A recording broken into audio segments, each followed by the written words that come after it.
buenas tardes o buenas noches. Sean todos bienvenidos a su programa llamado Ya me choreas.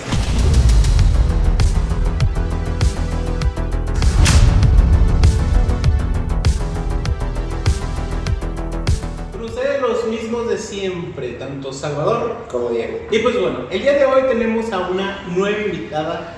Es una compañera de la carrera de filosofía, meramente colega también. Su nombre es Zaret. ¿Cómo has estado, Zaret? Excelente. ¿Qué tal? ¿Cómo te trata ¿Cómo la te vida? trata la vida? Exactamente. Excelente. A mí me gusta la vida de adulto. ¿En serio te gusta la vida de adulto? No, hombre, pensamos diferente tú y yo. Y pues bueno, ¿cómo has estado, Salvador? Cuéntame. Fíjate que bien tranqui esta semana. ¿Tú cómo estás? Yo he estado también un poco tranqui. La verdad, un poco estresado por todo lo que se va a venir acá en el trabajo. Va a ser chingo de chamba, la verdad. Pero, además, todo chido. ¿Va a venir un inspector? No, va a haber un nuevo sistema y el sistema va a cambiar con todas las farmacéuticas. Entonces, pues se tiene que capacitar a las personas. Son 320 personas. Pero pues es lo tuyo, ¿no? Sí. Andar corrigiendo gente. Haciéndola de pedo. No corrigiendo y no haciéndola de pedo, sino educando. Educando. Enseñar por enseñar. Ok. Aprender por aprender. La verdad. Y por dinero. Obviamente. Ya si ustedes me ven, ya que se me está cayendo aquí un poco de pelo acá por otro No es lado. peluquín, banda, todavía trae pelo. No hay falla, todavía tengo pelo. Me quiero dejar el pelo como si estuviese de samurái. Ese es mi Como objetivo. Jason Momoa. No, el no. de Aquaman. No. ¿No? No, sé. ¿No ubicas a Aquaman? ¿No ubicas a- Aquaman. No, No. perdónenme, pero no veo películas. Es lo que a mí me falla. Yo creo que Ver cosas. si ustedes me Ver hablan cosas, ver. respecto a películas, me falla. Algo que tenemos el día de hoy es un tema muy interesante que hemos estado abordando desde el profesor Gensole, un poco con Pavel, introduciéndonos más hacia el cómo llevar la filosofía sin que suene aburrido. ¿Tú cómo enseñarías filosofía sin que suene aburrido? Ay. No sé. O O sea, no creo que suene aburrido. No. ¿Tú cómo enseñarías? Es que, ¿qué es que algo sea aburrido? No sé, por eso te estoy preguntando. Imagínate, vas a hablar acerca del imperativo categórico de Kant Ok. a alguien que no conoce sobre el imperativo de... No se vaya a mandar, va a estar bien padre. De Kant. Espérense, es un ejemplo. No lo dejen. Pero sin que suene aburrido. Pues pones a lo mejor un ejemplo de la vida cotidiana, muy paradigmático, muy escandaloso, o algo que acabas de ver, algo que acaba de pasar. Pero ¿cómo lo vas a abordar? Pues ¿Tú cómo lo llevarías? ¿Cómo lo enseñarías? ay, del imperativo categórico. Es un ejemplo, mujer. Pues haciendo eso, trataría de no mencionar conceptos muy rinfunfantes, a lo mejor que luego esos conceptos nos incomodan al oído.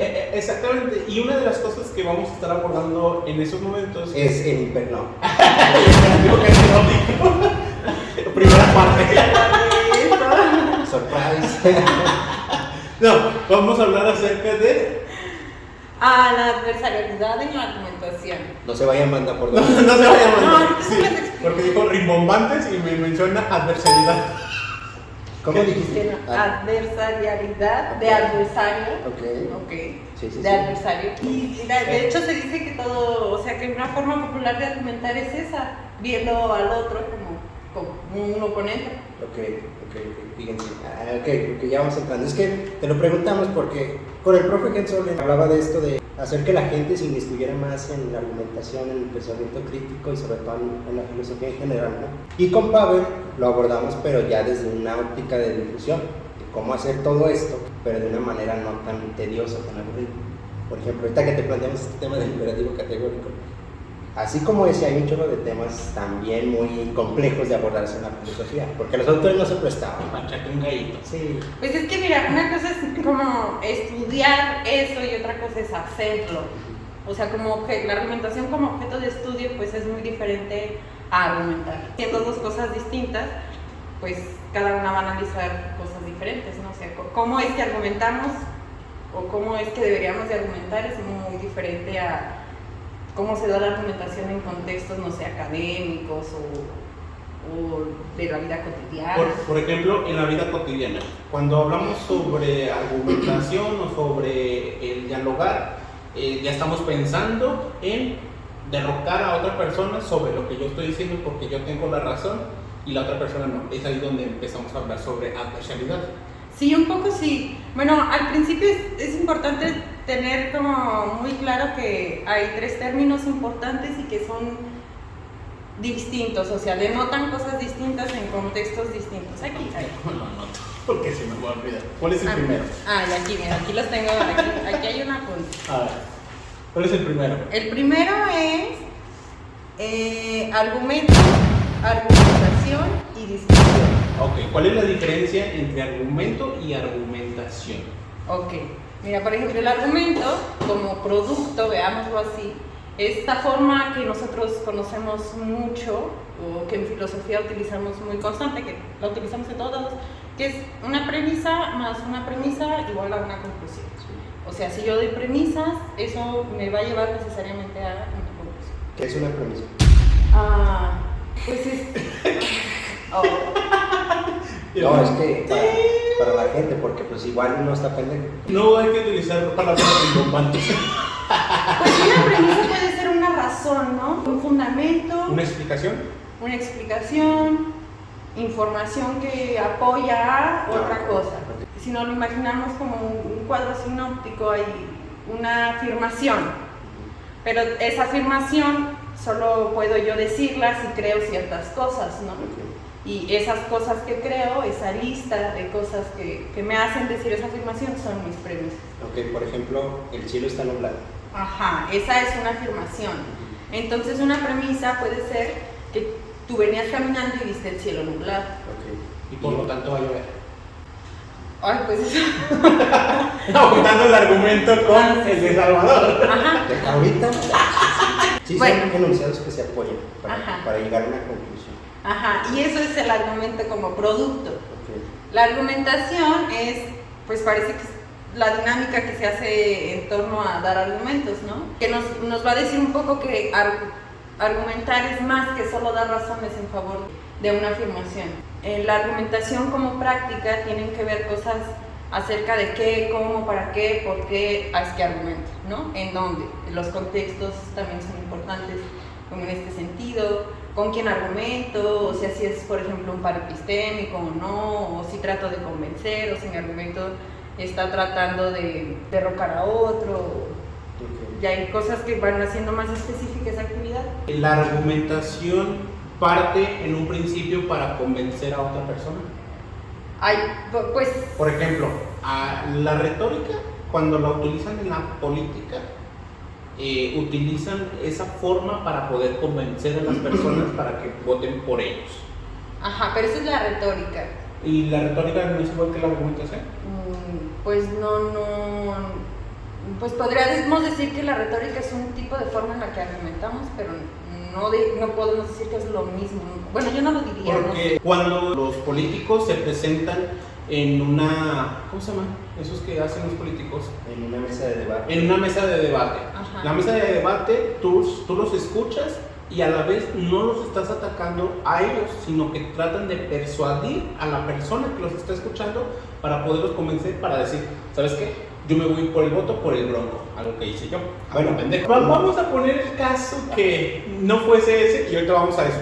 Porque cuando se tiene que argumentar sobre las razones, yo quiero convencer a las personas para que voten por mí. Pues ese es un fin, pero eso no siempre que argumentas lo que quieres es convencer. Entonces, O sea, cuando- vamos separando, por ejemplo, discutir, que es el término que falta, es como una forma común en la que argumentamos. O sea, se caracteriza, por ejemplo, por entender que el otro es una especie de contrincante.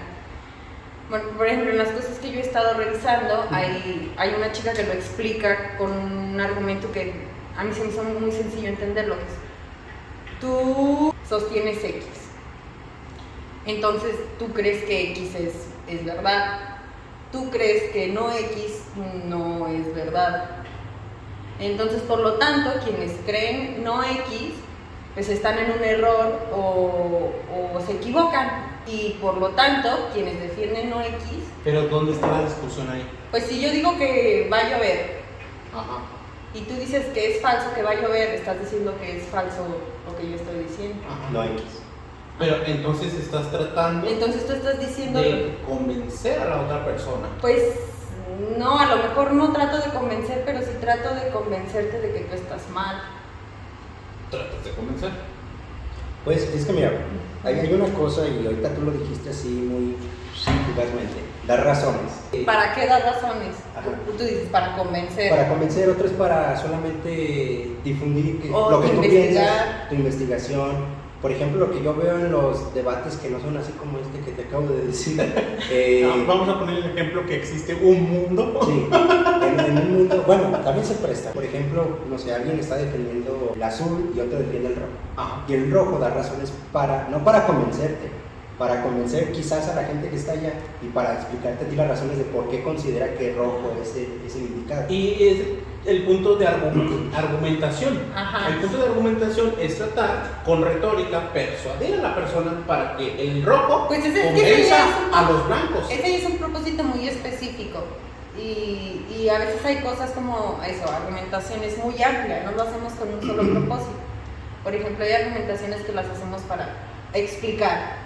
Yo argumento un problema para explicar, no para tratar de convencerte, sino para explicar. Para Tal vez visualizar. si trato de convencerte, usaría otro tipo de cosas, Pero- otro tipo de... Pero- La discusión... Pero ahí estamos tocando el primer punto. El argumento es una forma de explicación para poder dar a entender algo. El argumento es para poder persuadir y convencer a la otra persona. La discusión. Sí, pero no siempre y no necesariamente. ¿En qué se va a caracterizar ese tipo específico de argumentación? O sea, que es una forma muy popular en la que lo hacemos. Entonces ya sabemos la diferencia entre esos tres conceptos. Ajá. Un argumento como un producto es algo muy sencillo como una razón, Una razón. todo lo que apoya esa razón. ¿Qué argumentación tiene que ver con qué, cómo, para qué, dónde, con qué fin este argumento? Y discutir es un tipo específico de argumentación popular. Pero luego es muy común como entrelazar todos esos conceptos porque, por ejemplo, discutir es dar argumentos es argumentar. Pero es que yo creo que existen varios tipos de discusiones. Porque. Sí, cuando golpeas a alguien no das argumentos. Un golpe no es un argumento. Pero es que ahí no estás discutiendo. No, un golpe no De es hecho, una un premisa, chicos. Un argumento es la opción menos violenta que puede haber. Exactamente. Por ejemplo, yo en una discusión puedo gritar, ¿sabes qué? Ah, Cola, y le estás diciendo groserías y hasta estás ofendiendo a la persona y entonces no estás explicando nada. Es un tipo de adversarialidad como extrema y que no es indeseable. Pero hay una, por ejemplo, que hay una chica que denomina mínima, que hay un mínimo de... Es que incluso este recelo de sentir que dijiste algo distinto a mí y que me hace sentir que me estás diciendo que lo que yo estoy diciendo es falso. Ajá. Es ese mínimo de rivalidad que a veces afecta la dinámica de argumentar. hay una confusión ahí, ¿no? Yo creo que de principio, en un debate, yo creo que eso nos han inculcado, que a un debate se va a ganar o se va a perder, ¿no? Eso también está muy interesante porque quién gana y quién pierde. Y como que uno lleva ahí de lleno, o sea, por ejemplo, si Diego va a defender el rojo, yo voy a defender el azul, yo voy a hacer todo mi escuadrón, todo mi batallón pensando en cómo voy a ganarte a Diego. Y esa no es la finalidad de hacer un debate. O bueno, no es lo esperado de un debate. Sino O tal vez sí. Los debates no se tratan de querer ganarle a la otra persona. Ok. Los debates tratas de convencer O de entender. o de hacer cambiar de idea a la otra persona o de entender a la Pero persona Pero es que esos ya son- plantearle otro... Esas ya son otra cuatro perspectiva. cosas distintas. a otra perspectiva. Porque es lo que menciona Salvador. Salvador menciona que el debate, desde que nos enseñaron en la primaria a debatir, tenemos que ganarle a De hecho, se nos enseñó a discutir. Sí razonas cuando discutes. El chiste es que razonas de una manera específica, con características específicas, que luego hay quienes dicen, sí son las mejores. Nuestro fin no es persuadir ni convencer, sino entender al otro. ¿Es esa forma agresiva de argumentar y dar razones una manera óptima para lograrlo o no? Es que mira, ¿por qué lo planteo así? Porque voy a regresar otra vez al ejemplo de estos candidatos. Aquí en México.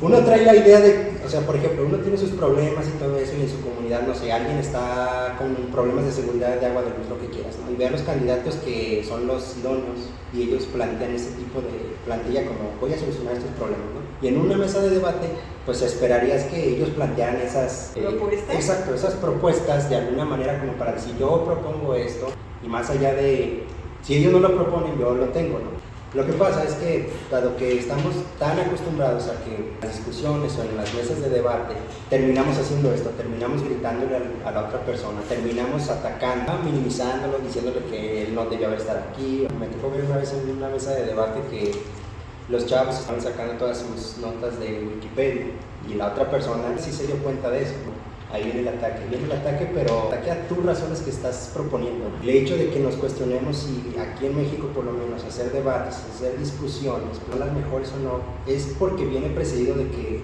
no hacemos eso, no damos razones, y si las damos se van rápidamente por el ataque, por el show, por el montaje, por todo lo que quieras, que al final termina como opacando o manchando lo que una discusión podría evitar, ¿no? Que otra vez, pues estamos platicando a gusto de por qué alguien defiende rojo y yo defiendo azul y de repente me empieza a decir lo que dice y digo, pues estás pendejo porque piensas en esto, wow, espérate, ¿no? Y es como que empiezan... Que al final luego argumentar se vuelve tedioso. Imaginemos que vives aún con tus padres y vas a pedir permiso para salir y te dicen no, tú dices yo quiero salir, tienes un no por respuesta y lo primero que haces es pues ponerte a la defensiva, pero es que no lo merezco, o sea, decir cosas como para que no tenga sentido que me des un no por respuesta. Eso es como en un contexto muy de la vida cotidiana. Pero, por ejemplo, académicamente, esta revisión, o incluso los sistemas basados por competencias son un poco esto, ¿no? O sea, tú tienes que dar más, tú tienes que... Muy meritocráticos. Pues, y más que meritocráticos, por ejemplo, la revisión de pares. Yo termino un trabajo y para que ese trabajo, uno, se evalúe y dos, como quién decide que sí está bien o no está mal, son otras personas que lo que hacen es leerlo y checar que tenga sentido o que si algo que no tiene sentido es eso está mal o eso de dónde lo dijiste. O, como la forma de evaluar es esa, es pasando por una lectura de que te está revisando aparte, que está revisando lo que estás diciendo, que no estés mal, como que prioriza los errores y haciendo notar el error es la forma en la que se aprueba si sabes o no, o si eres capaz o no de razonar. Pero, o sea, el chiste es, esa es la única forma en la que puedes avalar, no sé, académicamente un trabajo, decir que está bien. Pues si está bien argumentado, sí. Si no está bien argumentado, no. Y si, por ejemplo, lo que... Porque académicamente te tienen que revisar rigurosamente, por lo mismo de que ese texto del cual tú vas a sacar, sí, lo va a leer otra persona y la persona, si no lo escribes bien, lo puede malinterpretar. No, y a la malinterpretación puede decir, a ver, no, pues que Zaret me dijo esto. Y si yo quiero publicar un texto y la cosa de la que estoy escribiendo no hay una persona que sepa más que yo, ¿cómo vas a ver que No, lo digo porque, o sea... Tú como el ejemplo de que vives con los presocráticos y vas a descubrir que es el alma. No, lo que trato de decir es que, o sea, por ejemplo... En el ejemplo académico, cuando yo lo pensé y cuando yo leía y checaba estas cosas, decía, es que ahí sí me da sentido como que utilicemos ese método para hacer ese tipo de chequeos, ¿no? Pero hay otro sentido como en el de la casa, ¿no? Como en el que le pediste permiso a tu mamá y creer que te atacan, que no tiene mucho sentido o no es tan fructífero utilizar esa forma de argumentar. Sí, pues es como lo que mencionas. Si tú vas y argumentas, como argumentas en un simposio, argumentas en un debate, a tu mamá te va a meter una chinga. Por ejemplo, tú vas con una viejita y le explicas todos los argumentos de por qué no existe Dios. Pues me va a mandar una chinga. Le avientas todo el pinche texto de Russell. Te va a mandar a la gama, te va a decir, ¿va a comprar quesadillas o no? Exactamente.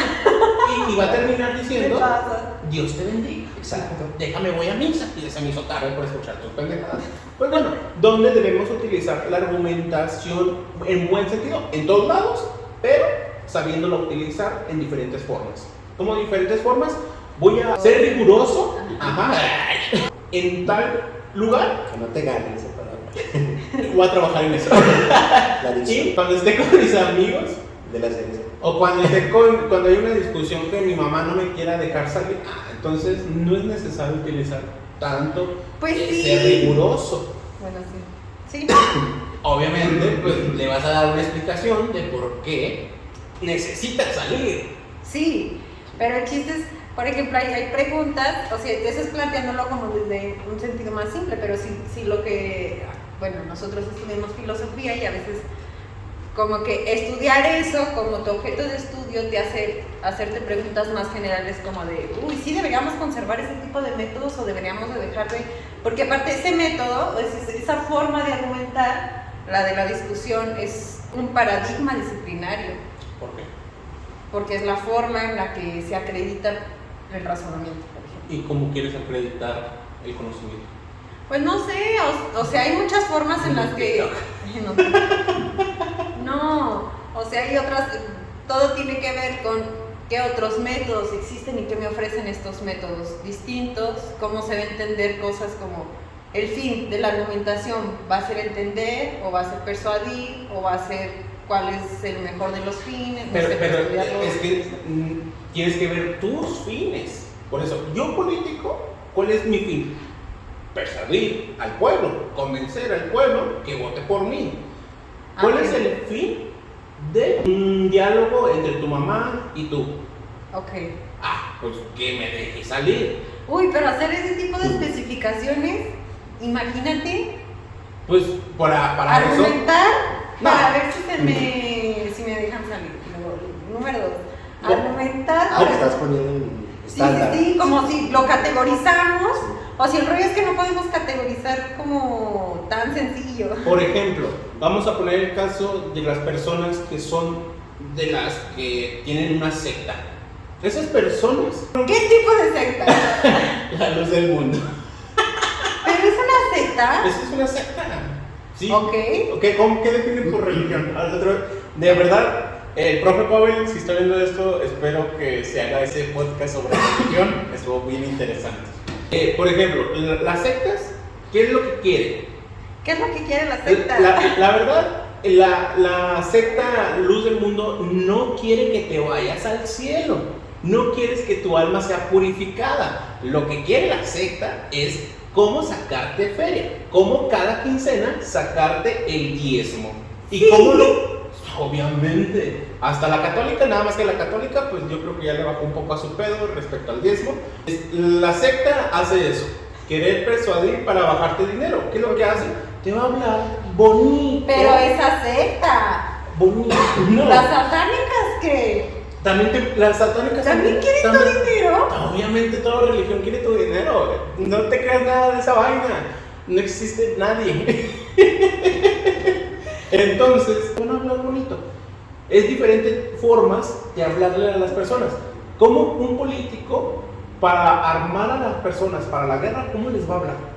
De heroísmo, de que tú eres importante para tu país, de que tú eres el que nació en esas tierras y nadie te las va a quitar. Entonces, las personas se la creen. ¿Por qué? Porque necesitan escuchar eso, así, ¿sabes qué? Yo me rifo. En los tres casos que me acabas de mencionar, se utiliza más un razonamiento sentimental que dar razones. Y el político te dice, va a estar más contenta porque ya no va a haber fugas de agua y todo eso. O sea, como que apela a eso, ¿no? El sentimiento. El religioso igual, ¿no? O sea, te va a ir bien en una vida Pues sí, eterna. apelar al sentimiento como de cuando las aguas se mueven, es lo que se hace mucho en política. Cuando ante la incertidumbre, un discurso que esté como muy reforzado y que, por ejemplo, tenga una retórica o una forma de decirse muy empoderada ante la incertidumbre, obviamente dices, esa persona está segura de lo que está diciendo, yo voy a creer en él. Exactamente. Pero esa es parte por ejemplo, de la argumentación, tal vez podríamos decir, y de si tu propósito es convencer, haces eso.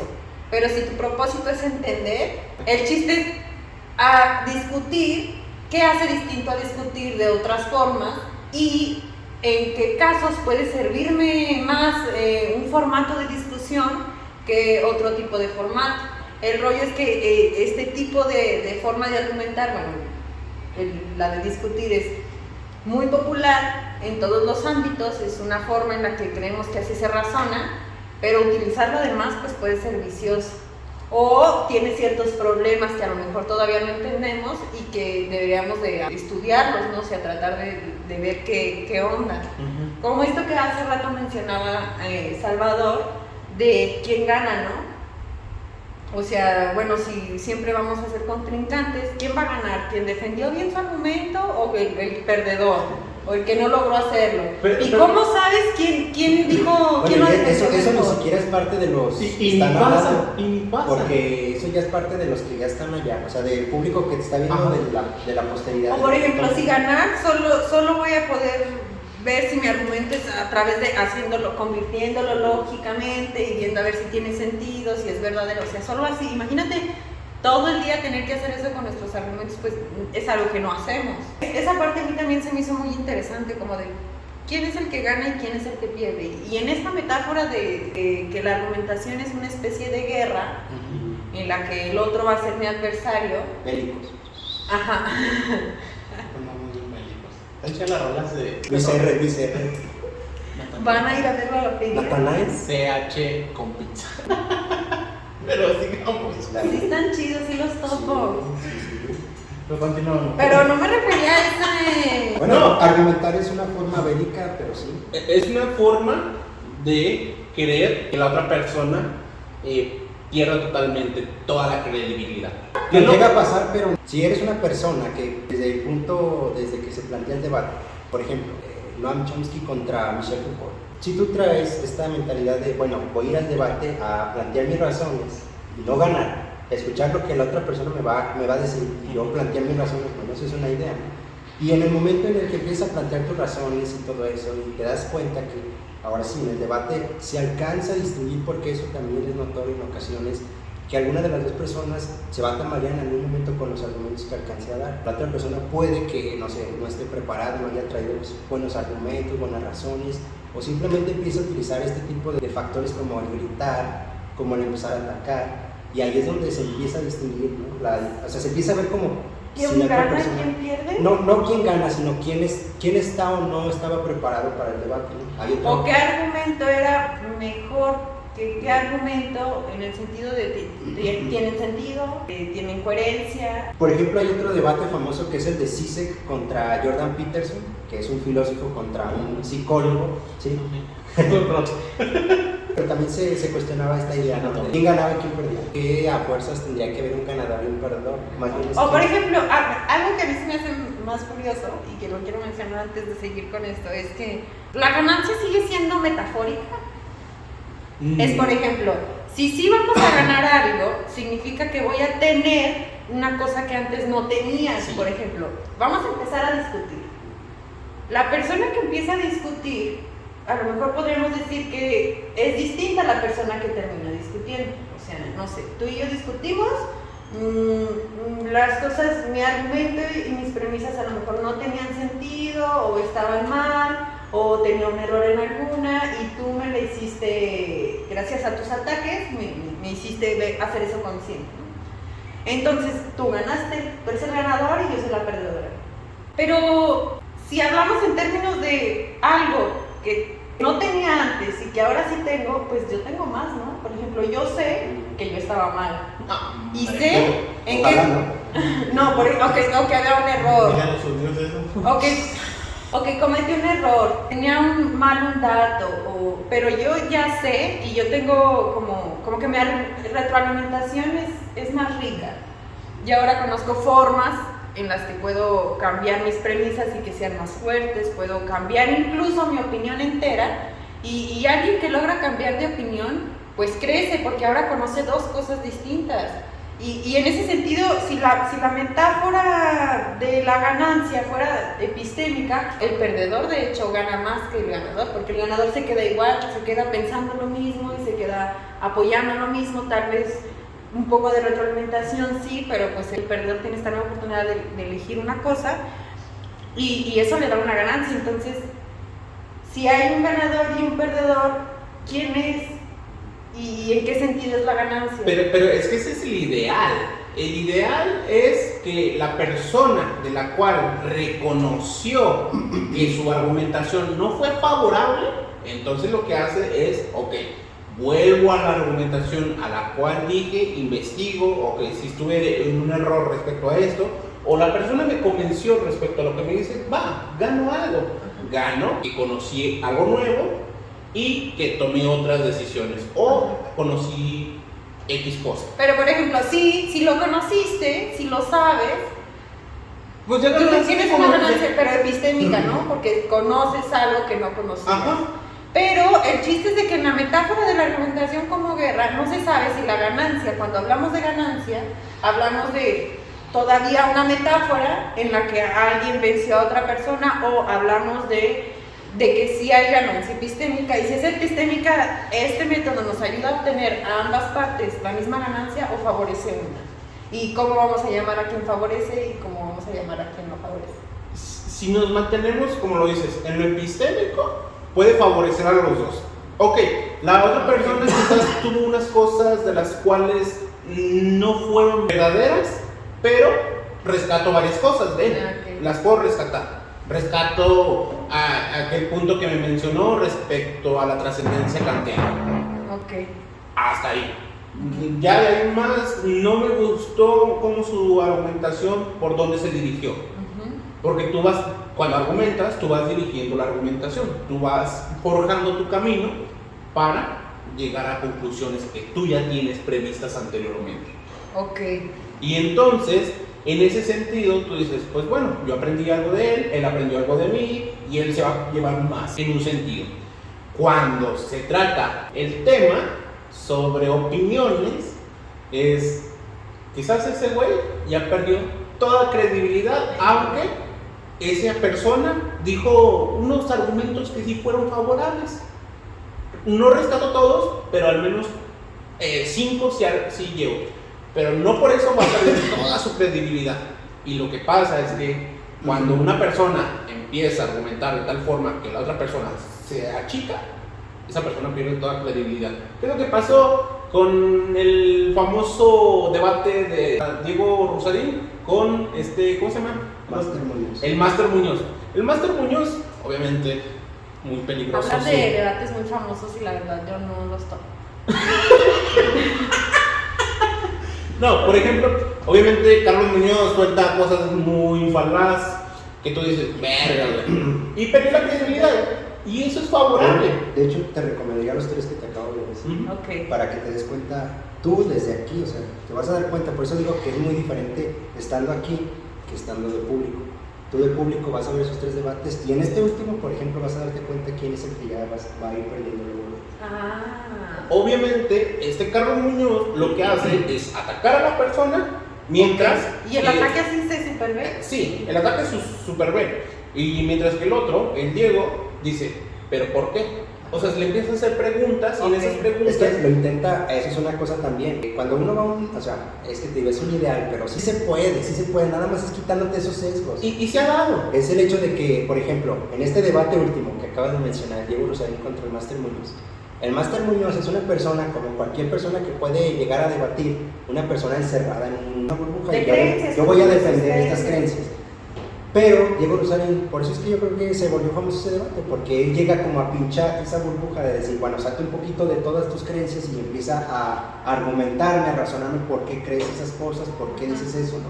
Yo creo que en ese sentido el debate es favorecedor para los dos, porque uno quiere entender la óptica del otro, y el otro, pues digo, salió perdiendo, sí, en el sentido de que, bueno, me pinchaste la burbuja y me pusiste a pensar cosas que quizás no tenía planteadas. Pero por ejemplo, No. en ese ejemplo se ve, o sea, es una forma en la que podemos estudiar esto que estamos diciendo. Pero si nos regresamos a las evaluaciones académicas, no sé, tú para titularse ustedes tuvieron que hacer un trabajo de grado y que alguien tuvo que revisar y que alguien les estuvo diciendo, oye, esto está mal planteado o aquí no se entiende. Pero parece que en esa situación nos predisponemos a no ver el error como algo no deseable, sino más bien a que me lo digas. Dime que estoy en un error para cambiarlo. Es que también te escondes en tu narcisismo y tú dices, ¿sabes qué? Esto que estoy diciendo está bien verga. Y quizás otro güey ya lo dijo hace miles de años. O en su caso, tú estás... Te los plagias.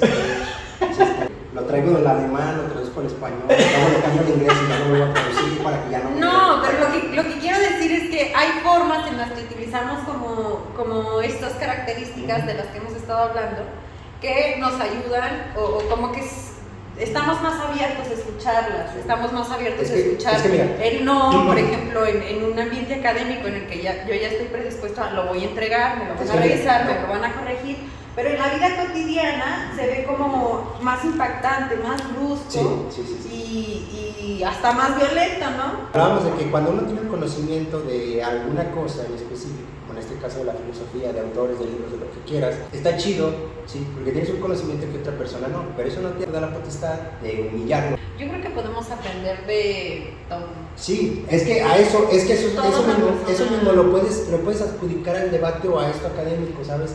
El hecho de que tú vayas a un debate, tú tienes que ir primero... la actitud de aprender. Esa es una. Ese es un valor, como un valor argumentativo muy chido.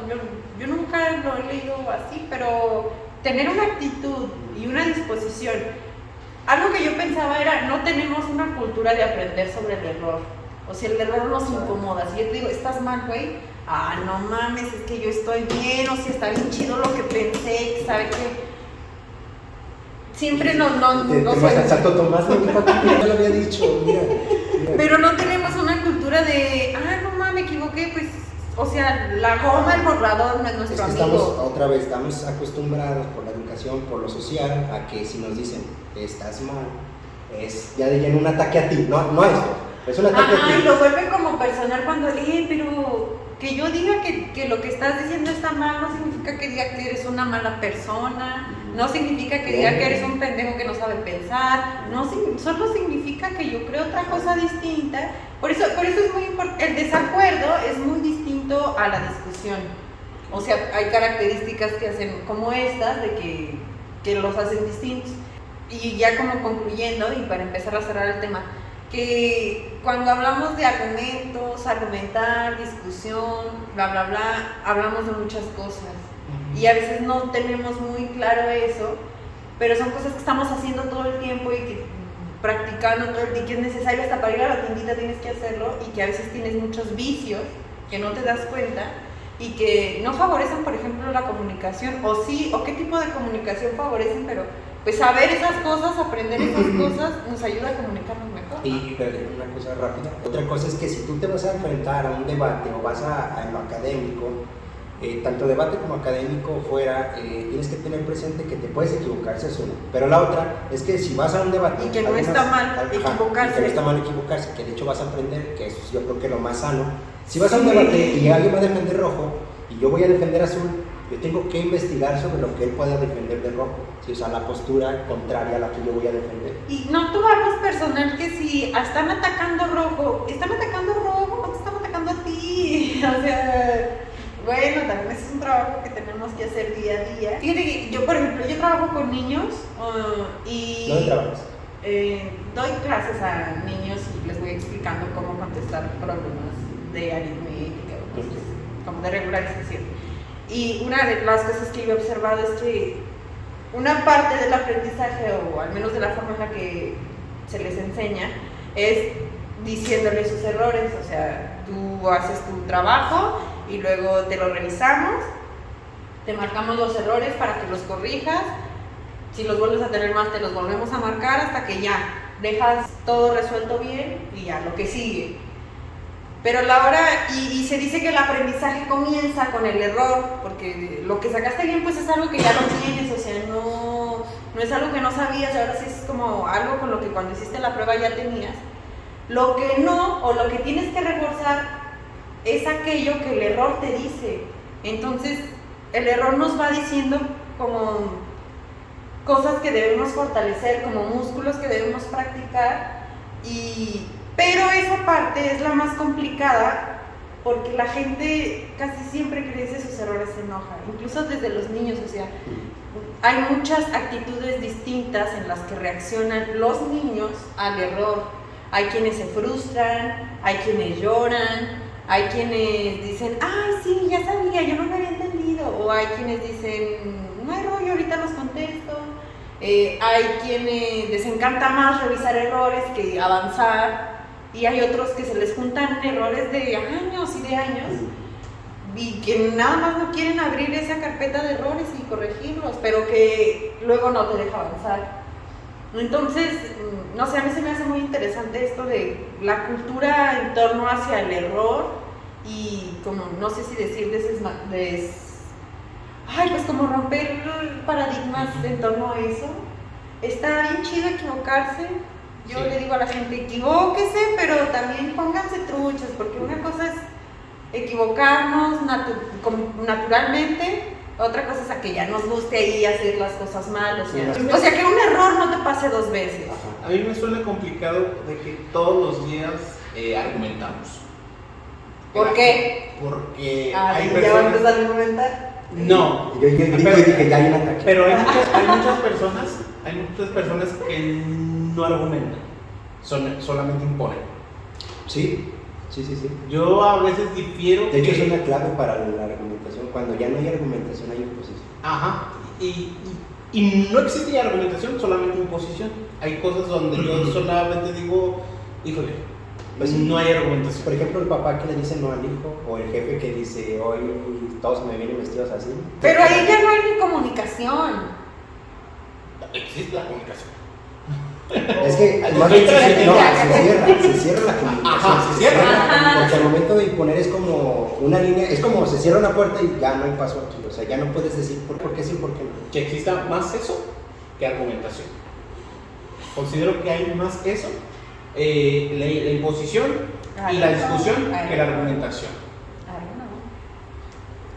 Pero lo veremos en el siguiente capítulo. Lo que mencionan respecto a reconocer los errores, ahí sí, yo sí se las compro, la verdad. No le estaba vendiendo. Estoy de acuerdo en su argumento, ¿vale? Pero muchas gracias por haber estado aquí en este podcast, la verdad. No, pues usted ya me habías invitado varias veces y yo. Se desempolvó el modo. Pues, no, ¿sí? Sí, dan ganas de irte al salón de estudiar, ¿verdad? Sí, eso sí se extraña. Sí se extraña eso. Los salones de filosofía del 18 ya no son salones. No, está al otro lado. Nada más. Sí. ¿Ahora qué son? Están oficinas. llenos de oficinas. Sí, tienen bodegas con terapia de... No, ya dejaron de ser eso. Sí. Puro trapeador. Pero bueno, muchas gracias por haber. Ese es un ataque a comida. Está súper divertido ser invitada. Muchas gracias por haber participado en este podcast. Cuando gustes volver, aquí está tu podcast. ¿Algo antes de terminar quieres decir algo? No, muchas gracias a ustedes por escucharme, chicos. Y ya, pues cotorrear un rato, equivóquense, vivan la vida, Cáguenla. performance for life. Salvador, antes de terminar, ¿quieres decir algo? No. Sí, dijimos que No. Agradecerle a Zaret que haya salido en el podcast en esta ocasión. Nos trajo un tema, yo decía, uno de los temas, yo creo que más relevantes, porque no lo habíamos tocado como tal, el de la argumentación. Nos dedicamos a esto, a argumentar en el papel o afuera, pero es chido que nos traigan esta óptica otra vez de discutir, de argumentar, de lo que no se había visto. Luego me pienso en algo así escandalosón. Es que queríamos hablar de Hegel, pero le dije, no, ese tema Yo no hablo de Hegel. No porque no me guste, no, pues como que hablar de autores no es... A mí cuando me dijo, Zaret, vamos a hablar sobre eso, dije... sobre adversidad. Primero, no lo supo pronunciar. Adversidad. No. Voy a trabajar en eso, banda. Pero bueno, muchas gracias por habernos visto en este podcast. Nos estamos viendo el próximo domingo. Cámara. Chao. Bonito domingo.